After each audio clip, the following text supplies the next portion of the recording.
It is 11:42 on a Tuesday night. The bedroom is dark, lit only by the cold blue glow of a smartphone screen reflecting off your face. You should be sleeping, you have to get up in 6 hours for work. But instead, your thumb is slowly hovering over a small black button at the bottom of a web page. In the cart sits a $65 pair of noise-canceling earbuds, or maybe a jacket in a color you don't already own. You don't strictly need it. Your current headphones work fine and your closet is already full. But as you look at the product photos, a quiet script runs through your head. You tell yourself you've had a stressful week. You tell yourself it's on sale. You tell yourself that this specific purchase is going to make your daily commute slightly better, your workout slightly more focused, your life slightly more put together. You tap the screen. Double-click the side button. A smooth green checkmark appears with a satisfying soft click. For about 4 minutes, a warm sense of relief settles over you. You put the phone on the nightstand, roll over, and go to sleep. 2 days later, a brown cardboard box sits on your kitchen counter. You slice through the clear packing tape with a key, pull out the sleek plastic packaging, and set the new earbuds on your desk. You try them on, they sound fine. But that feeling, that subtle rush of satisfaction you paid $65 for 48 hours ago, is completely gone. By 3 weeks from now, those earbuds will sit on a shelf next to your keys, blurred into the background noise of everything else you own. This isn't a story about bad spending habits. It is a story about how modern life was engineered to drain your bank account without ever causing you pain. A generation ago, buying something required effort. You had to pull out a leather wallet, count paper bills, and physically watch those bills leave your hands and slide across a wooden counter into a cash register. That physical act created a microscopic moment of pain. Your brain registered the loss of a resource. You felt the crisp paper leave your fingers, and for a split second, you hesitated. You asked yourself if the item in your other hand was actually worth the paper you were trading for it. Over the last 15 years, tech platforms and credit card companies spent billions of dollars destroying that hesitation. They added one-click checkouts. They saved your card details. They introduced autofill forms, contactless tap-to-pay, and digital wallets that allow you to transfer real human labor into a purchase in less than 3 seconds. They removed the pain of paying. And when you remove the pain of paying, the only thing left in the equation is the short-term emotional high of buying. You don't lose your savings to massive, dramatic financial disasters. You lose your savings to a slow, silent drip of $50 decisions made late at night, during lunch breaks, or while sitting in traffic. When you look at the items sitting around your home right now, the gadgets in the drawer, the kitchen tools used once and forgotten, the clothes hanging in the back of the closet with the tags still on, they all have something in common. Every single one of them felt completely essential for about 15 minutes. That is where human biology works against you. The impulse to buy is almost never about the object itself. It is an emotional band-aid. You buy a $70 running shoe because in that moment, you want to feel like a healthy runner. You buy an expensive planner because you want to feel organized. You buy an overpriced kitchen gadget because you want to feel like someone who cooks wholesome meals at home instead of ordering takeout. In the moment of impulse, your brain confuses buying the tool with actually achieving the goal. Purchasing the item gives you a cheap, instant proxy for the hard work of self-improvement, but impulse has a very short half-life.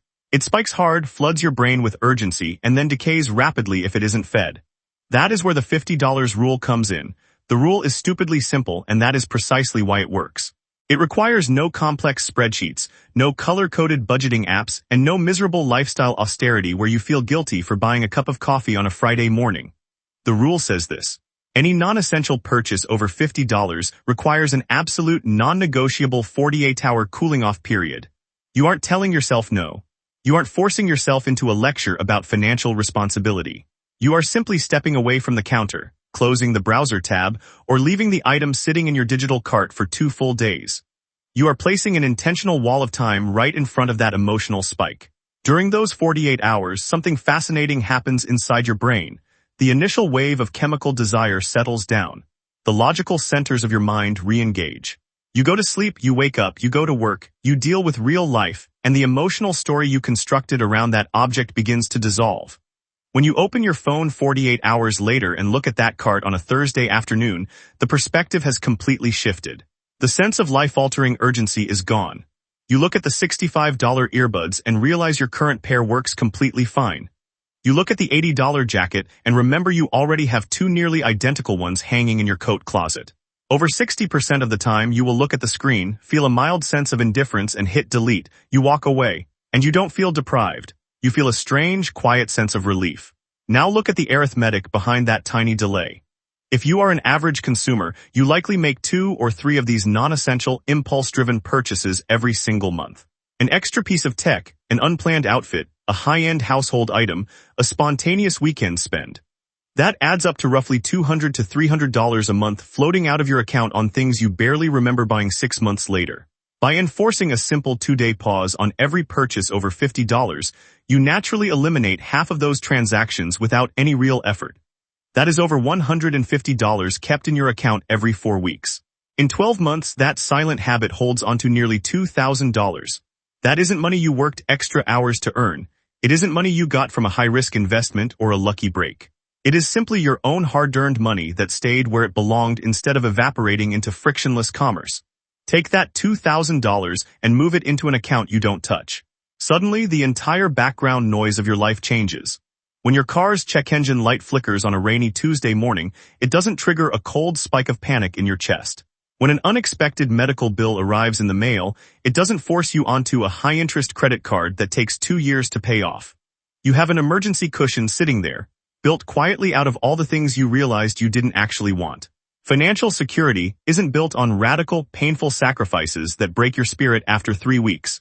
It is built on small, structural boundaries that give your logic time to protect you from your impulses. The next time you find yourself staring at a screen late at night, thumb hovering over a $50 purchase, don't argue with yourself. Don't feel guilty, just close the tab. Set a quiet timer on your phone for 2 days from now. Go to sleep, live your life. When the timer rings, look at the screen again. If you still want it, buy it without a single second of regret. But more often than not, you'll find that the best thing you bought all year was 2 days of quiet silence. And the money that stayed in your pocket because of it.